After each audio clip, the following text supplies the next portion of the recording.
Hey there, Sean. Welcome back to part two. Let's finish up there with Haley, and now I have now you have time to finish up your video lesson here. Sorry.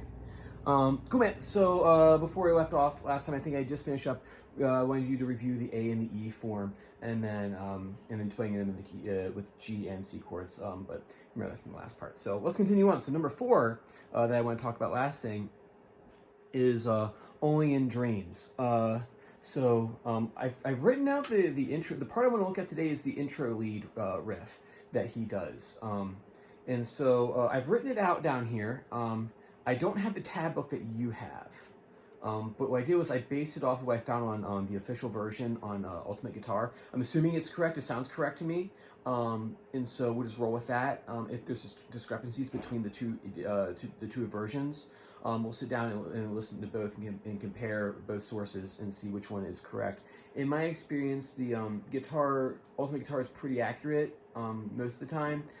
Tab books, 90% sometimes. Like, the chords are usually right. Sometimes the leads aren't exactly right, but they're kind of close enough. The biggest culprit, I think, is the Chili Peppers Californication tab book is not quite accurate, and then also the Van Halen collection is not very accurate at all. I regret buying that one.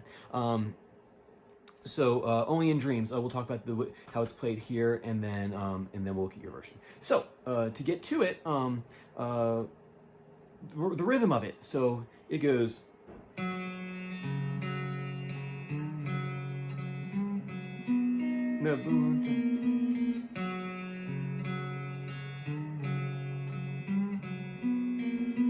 Bum bum bum ba bum bum da da da dee da dee da. I like to think in terms of rhythmic groupings when practicing things. Bum bum bum ba bum bum. So that first opening right there is a bum bum bum would be something that I just practice. I'm going to actually mark that here. Bum bum bum. So I'm going to mark that here in the music. It's like its own idea. So that's on the third string 0. 4th string 0, 3rd string 0. So you have this. So bum, bum, bum. Right, so that's the first rhythmic grouping. Next one.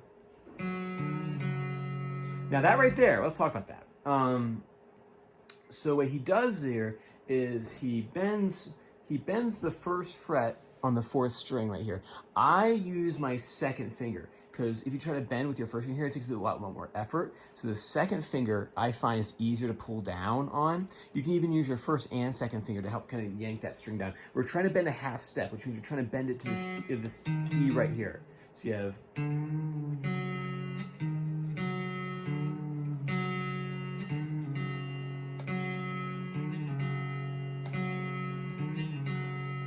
You want to practice the bend first. So the bend, what he's doing here, and this is for all the bends in this section, he's pulling down, right? I know we talk more about pulling up, but I think once you kind of cross this line, like the halfway point, I find that bending down can be easier. So he's bending this way. I have both fingers pulling down that. What you want to practice, play this note first, the second fret, the E there. Practice matching the pitch. He's not there very long, but if you don't bend it, it sounds kind of funny. You have to really hit that note for it to sound really good. So you have the... So open, 3rd string. Let's back out again. So open 3rd string, bend that first fret on the 4th string, and then back to the open on the 3rd string. So 0, bend 1, back to open 3. That's his own idea right there. Mark that there for you.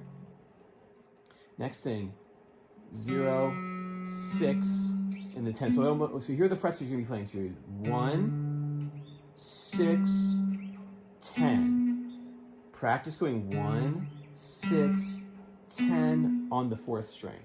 1, 6, 10. 10, 10. So you had...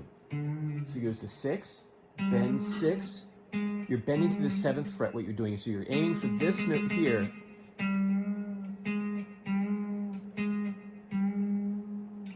There it is. play this note, bend to it. Pitch accuracy and bends is super important.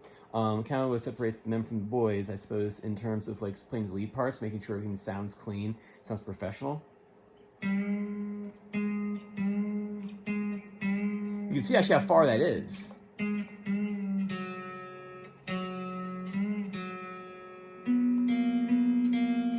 What he does, he hits 0. On this one, see, I think of that, it's like its own practice kind of concept right there. So you have 0 on 3, then 6 down to 7, back to open. So 0 on 3, 6, back to 0. So first thing you practice, second thing you practice, next thing you practice, last thing you practice. 10, 0, 10, 0. The 0's on the second string this time. 10 on 4. And you notice I'm using my second finger for all this. I'm not trying to like do some fancy finger work up the neck on this one. It doesn't need that. It's not fast. Use your middle finger. Use your second finger for that. So 10, 10, 0, 10, 0 is its own thing to practice. If you notice, hold on a second. So we have the first thing. So we have right, second, third, 4. Do each one separate.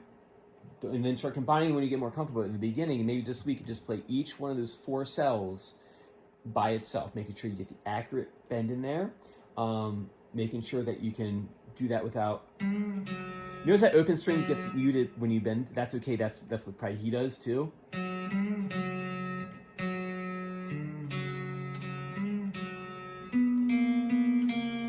And what I like to do is I recorded that on my looper. I mean, hopefully you are in the market for a looper right now, because I think you're probably about ready for one, if you haven't got one already. I'm going to click that on. Ugh.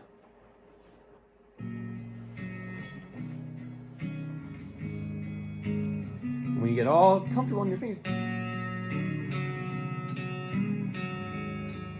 I'll play that right this time.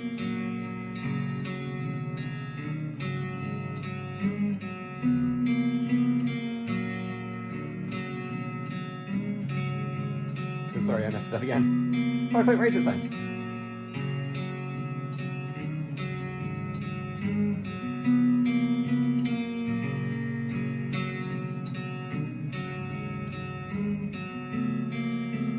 Oh, wait a minute, what was that?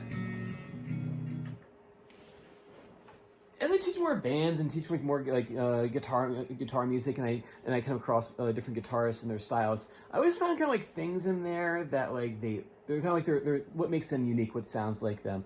I was actually looking at a metal band earlier today, and I was looking at some of his Instagram posts of like chords he was playing for like a whatever song, and I noticed that like a lot of the chords this guy was playing were in like other songs I previously tabbed out by them.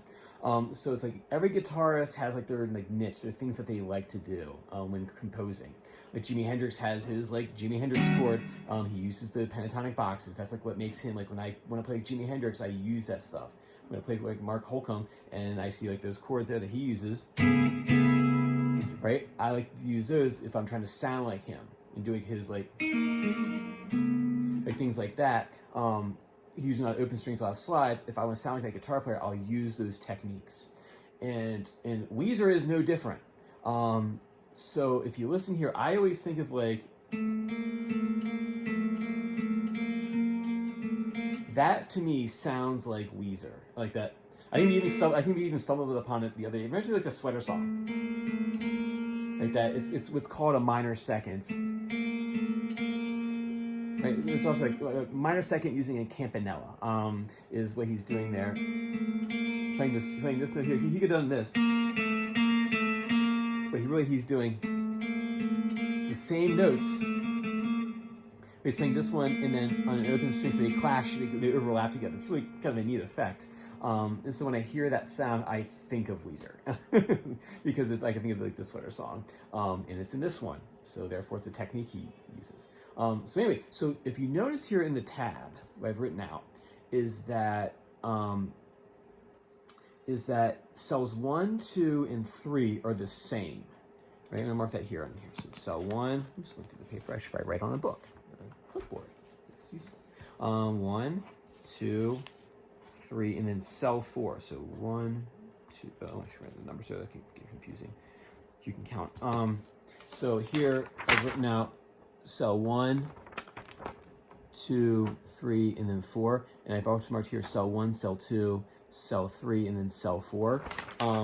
If you notice, cells 1 through 3 are the same in both riffs. Cell 4, what he does, instead of going up to 10, he just goes to 8. So in the second round through the riff, it's 1, 6, and then not going to 10, but he's going to 8. So he has.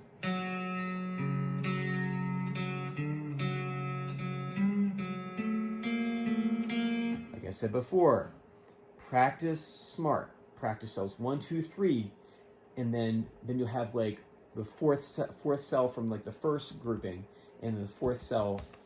So you have the fourth cell from the first grouping, and the fourth cell from the second grouping, and like so you basically have 5 cells to practice, and then that way you're not trying to play the riff over and over and over again in hopes you get it right. Practice each one of those cells like separately, then try to stick them together, and then see if you can run the whole thing. That's a smart way of practicing than trying just to play the riff over and over again in hopes that you somehow stumble upon the way to play it. Work at it smart. So what it's going to sound like when it's all together is I'm going to put my backing track back on.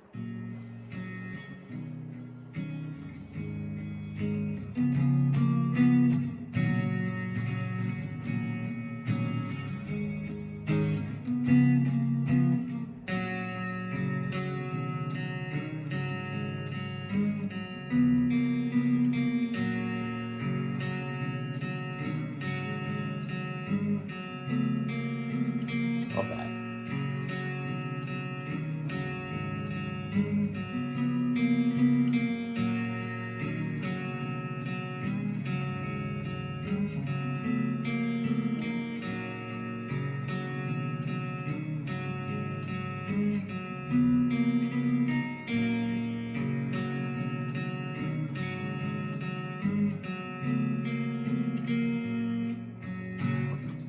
Cool. Very satisfying to play that riff. So maybe work on that. I'm not sure how much time.